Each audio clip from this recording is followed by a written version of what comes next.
अगर आप first time speaker के पार्ट को लेकर के आप असेंबल करना चाहते हैं या पहली बार आप बनाना चाहते हैं, आपको नहीं समझ में आ रहा है, तो इस वीडियो में आपको पूरी तरीके से हेल्प मिलने वाली है कि किस प्रकार से स्पीकर के वॉइस कॉइल में कैसे कॉइल डालने पर अच्छी क्वालिटी का साउंड ये प्रोवाइड करता है।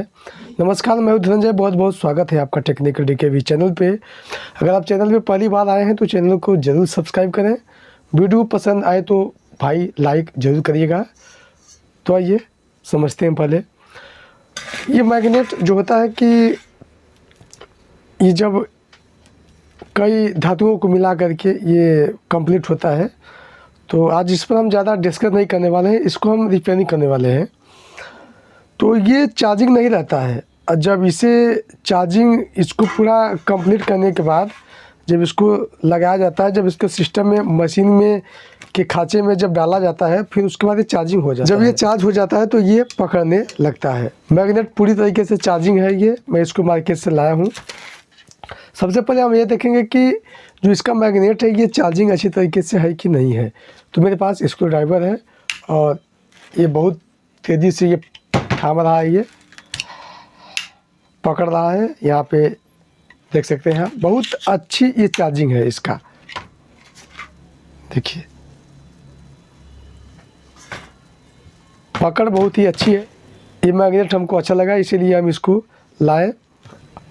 अलग से मैग्नेट लाएँ और अलग से इसका ये बकेट लाएँ।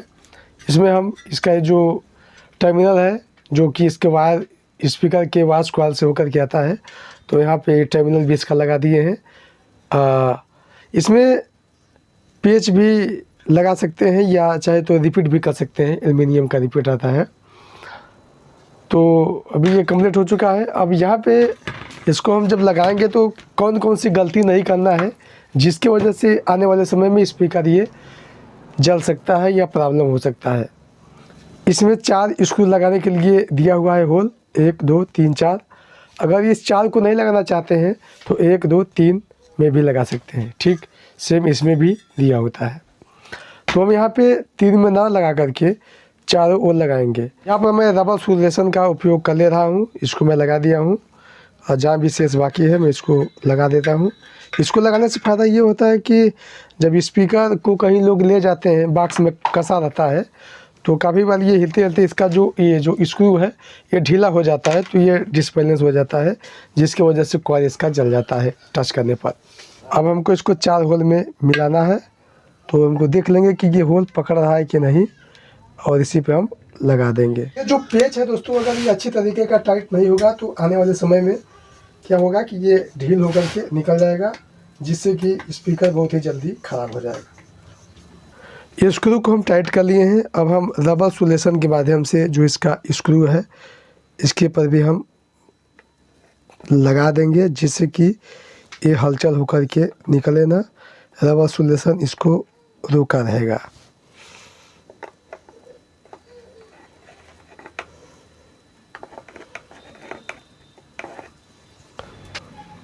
अब इसके जो बोर है, इसके बोर का जो कीचड़ है इसको हम बाहर निकाल लेते हैं। अगर नया मैग्नेट रहता है तो कीचड़ नहीं रहता है, लेकिन फिर भी काफ़ी दिन से पड़ा हुआ था तो इसमें कुछ कीचड़ जम गया है, लोहे का कण। इसको हम बाहर निकाल लेते हैं। अब इसके बाद आता है नंबर कॉइल को सेट करने का। तो मेरे पास एक बेस्ट क्वालिटी वाला यहाँ पे कार्टन पेपर में वॉइस कॉइल है। इसको हम सबसे पहले इस प्रकार से डालेंगे कि आसानी से ये चला जा रहा है कि नहीं चला जा रहा है। तो यहाँ पे बहुत ही सिंपल तरीके से इसके अंदर कॉइल चल जा रहा है। चाहे आपके पास वाइंडिंग पेपर हो या किसी भी कागज़ की पेपर से इसको सेट कर सकते हैं। इस दोस्तों में मुद्दा यही आता है कि इसका जो वॉइस कॉइल है इसको कितना पर सेट करें कि ये अच्छे क्वालिटी का परफॉर्मेंस दे सके। दोस्तों इसकी कॉइल को अगर हम अंदर रखते हैं, ज़्यादातर इसका जो वायर है वो दिखाई नहीं देता है। मान लीजिए कि हम अंदर रख देते हैं तो इसका आवाज़ में परिवर्तन हो जाएगा, आवाज़ दब जाएगी, टेबल की तरह ये ऑडियो प्रोवाइड करने लगेगा, अच्छे क्वालिटी का साउंड नहीं देगा। अगर हम इसको ज़्यादा बाहर भी निकाल लेते हैं तब भी वही समस्या आ जाएगी। बेस थोड़ा सा ज़्यादा आ सकता है या कम भी आ सकता है, दब भी जाएगा। तो हम इसको एक अनुमानित हिसाब से कितना सेट करें ये मायने रखता है। तो इसके बाद कॉल को दोस्तों, ये जो स्पीकर है ये 12 इंच का है। इसका मैग्नेट देख सकते हैं इस प्रकार से है, बहुत ज़्यादा मोटा भी नहीं है। इतना पर हम इसको सेट कर देंगे तो ये अच्छी क्वालिटी का वो देने लगेगा। तो यहाँ पर एक गेज आता है, तो इस प्रकार से हम डायरेक्टली ऐसे भी कर सकते हैं, लेकिन इस प्रकार से सिंपल भी सेट करने से हम यहाँ पे देखेंगे कि इसका तार कितना बाहर निकल रहा है। तो यहाँ पे जो इसका पॉइंट बना हुआ है जहाँ पे जोड़ है ये, अब जो इसका वायर है इसके टर्मिनल के ठीक सामने हो, तो इस प्रकार से हम सेट कर देंगे। इसको सेट करने के बाद देख सकते हैं कि कॉइल कुछ इस प्रकार से निकला हुआ है, यानी कि ये गेज सही काम कर रहा है। अगर हम चाहें तो थोड़ा बहुत इसको हम ऊपर भी रख सकते हैं, बहुत ज़रा सा, इतना पर।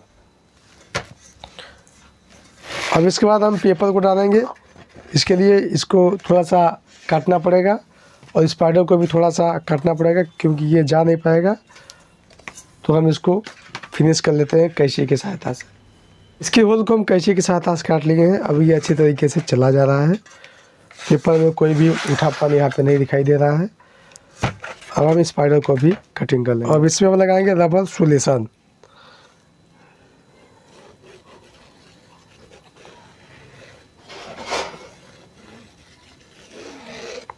इसको हम अच्छी तरीके से लगा देंगे और इस प्रकार से लगाने के बाद इसको घुमा देंगे।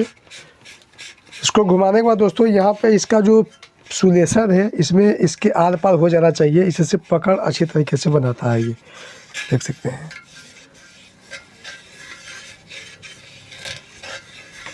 इसको हम बाहर निकालेंगे कि सोल्यूशन अच्छी तरीके से जब सूख जाएगा तो हम इसे दोबारा से लगा करके इस स्क्रू ड्राइवर के सहायता से इसको हम रगड़ देंगे या प्रेशर से इसको हम घुमा देंगे तो ये चिपक जाएगा।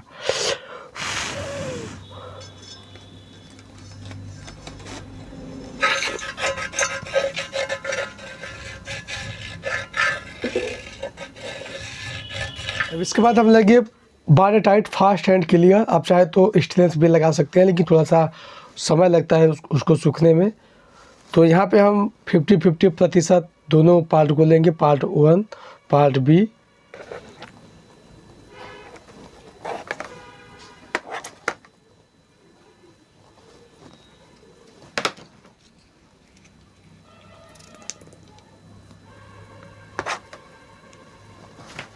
अब इसको मिक्स करेंगे।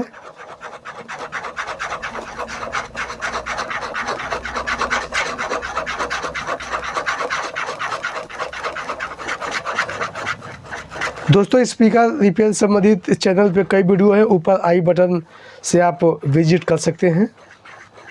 तो ये कंप्लीट हो चुका है। अब ये मिक्स हो चुका है। अब इसको हम इस पर अप्लाई करेंगे।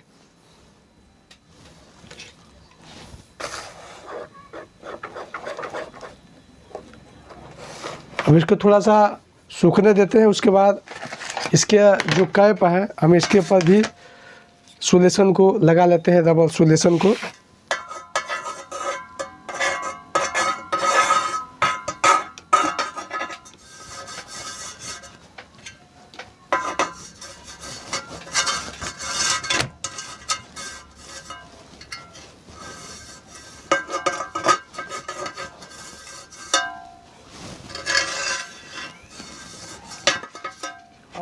अब इस कोन पर भी हम रबर सोल्यूशन को लगा लिए हैं। अब इसके बाद रहने देते हैं यहाँ पे। अब हम यहाँ पे उपयोग करेंगे bond tight fast and clear का। कॉइल और स्पाइडर का जहाँ पे जॉइंट है इसके सभी और हम बांड टाइट को बारी बारी से लगा लेंगे अच्छे से। जब ये पूरा हो जाएगा तो पेपर को भी हम इसके ऊपर से लगा देंगे कुछ इस प्रकार से, और जहाँ पे रिंग लगता है इसको हम दबा लेंगे कुछ इस प्रकार से। बांड टाइट अगर सूखा नहीं होगा तो हम इसके पर भी अप्लाई कर देंगे। तो हम इस रबर सोल्यूशन को भी लगा देते हैं। अब इसके ऊपर भी हम लगाएंगे। स्पीकर के होल को देखते हुए इसके रिंग को लगाएंगे हम।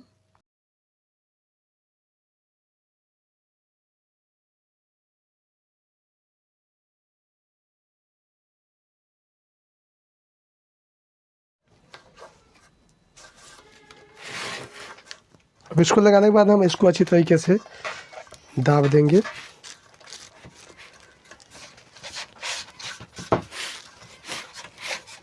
दोस्तों अब इसके कैप को हम बाहर निकाल लेते हैं। अब इसमें हम चारों तरफ अच्छी तरीके से बांध को लगा दिए हैं,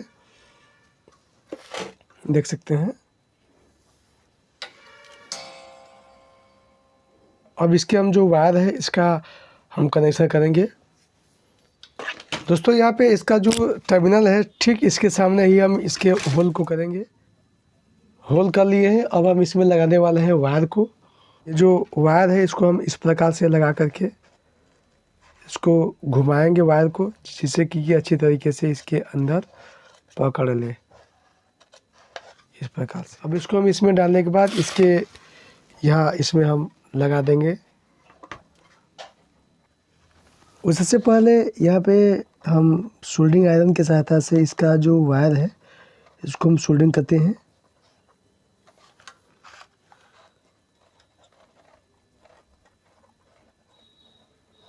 दोस्तों अब इसके यहाँ पे टर्मिनल वाले पर भी हम सोल्ड करेंगे,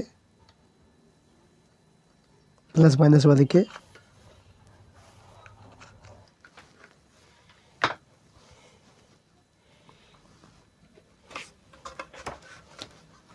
अब यहाँ पे बांध टाइट को हम लगा देंगे, इसके बाद कैप को लगाएंगे। दोस्तों इसके टर्मिनल में भी हम बांध टाइट को लगा दिए हैं। अब लगाना है इसका कैप। अब इसको कैप में भी हम लगाए हैं। थोड़ा सा बांध टाइट को लेकर के इस प्रकार से हम जब रखते हैं और इसको घुमाते हैं तो हमको पता चल जाता है कि बांध टाइट कहाँ पे मांग रहा है, जैसा कि यहाँ पे संकेत कर रहा है।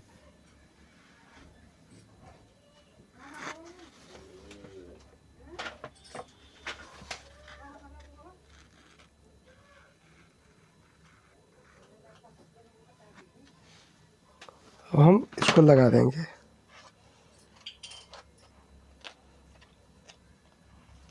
जब तक ये सूखता रहेगा तब तक दोस्तों इसको अब हल्का हल्का चापते रहेंगे, क्योंकि बांध टाइट लगाने के बाद काफ़ी बार ये पकड़ नहीं पाता है। तो लास्ट में जब ये सूखने लगता है तो इसको हमको दाबना पड़ता है, इससे कि ये अच्छी तरीके से पकड़ बना लेगा दब के। हम चेक करेंगे कि ये स्पीकर आउटपुट दे रहा है। तो यहाँ पे मेरे पास है एक कनेक्शन जो कि नॉन प्लस माइनस है। ये 12 वोल्ट मेरे पास ये एसी है। दोस्तों अब ये स्पीकर पूरी तरीके से कंप्लीट हो चुका है और वर्क करने के लिए तैयार है। ये वीडियो आपको कैसा लगा हमें कमेंट बॉक्स में आप ज़रूर बताएं, और अपना कोई भी सवाल हो तो हमें आप एक बार कमेंट बॉक्स में दोबारा से पूछ सकते हैं। आज के वीडियो में बस यही तक। अगले वीडियो हम फिर मिलेंगे एक नए वीडियो के साथ। तब तक के लिए जय हिंद, वंदे मातरम दोस्तों।